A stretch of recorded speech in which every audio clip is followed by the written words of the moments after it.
अस्सलाम वालेकुम, welcome to Shaz kitchen. और आज की रेसिपी है बीफ चपली कबाब की। ज़्यादातर लोगों को बीफ चपली कबाब बनाना थोड़ा सा मुश्किल लगता है, लेकिन ये इतना मुश्किल नहीं है। चलो मैं आपको बताती हूँ। मेरी चीज़ें ली हैं हमने। हाफ़ के जी यहाँ पे बीफ का मिंस लिया है, ठीक है। इसको हमने 2 दफ़ा मशीन से निकलवा लिए थे, बिल्कुल बारीक कर लिया है। सॉल्ट डाल लें टेस्ट के हिसाब से। वैसे हमने 2 टीस्पून डाला है, आप अपने टेस्ट के हिसाब से डालें। 2 टीस्पून हम डाल रहे हैं यहाँ पे रेड चिली फ्लेक्स, लेकिन ये फुल, ठीक है।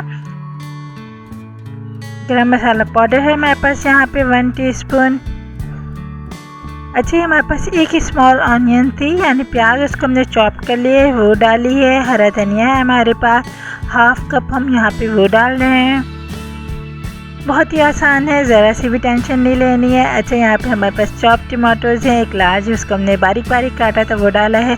रोस्टेड यहाँ पे जो खड़ा साबुत धनिया होता है, उसको हमने रोस्ट करके जो है बारीक कर लिया था। ये हमारे पास अनारदाना भी हमने रोस्ट कर लिया था, वो हमने इसके अंदर डाला है। बस सारी चीज़ें डालना है और ये आराम से तैयार हो जाएंगे। 2 टेबल स्पून हमारे पास है यहाँ पे बेसन, ठीक है। एक एग है, वो हमने इसके अंदर डाल दिया है। हरी मिर्चें हैं, उसको हमने चॉप करके डाला है। सारी चीज़ों को मिक्स करेंगे और हम डाल रहे हैं अब इसके अंदर सॉल्टेड बटर। 1 टेबल स्पून है और ये सॉल्टेड बटर हमने इसके अंदर डाल दिया है। अब आप देख सकते हैं बहुत ही मज़ेदार सा लग रहा है और यकीन करें बहुत ही अच्छी सी खुशबू भी आ रही थी इसके अंदर से।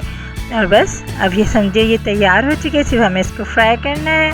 और कितनी झटपट से ये तैयार हुए हैं। अक्सर जहन में यही आता है जब चपली कबाब का नाम लो तो ये होता है बहुत ही मुश्किल होंगे, लेकिन ये बिल्कुल भी मुश्किल नहीं है।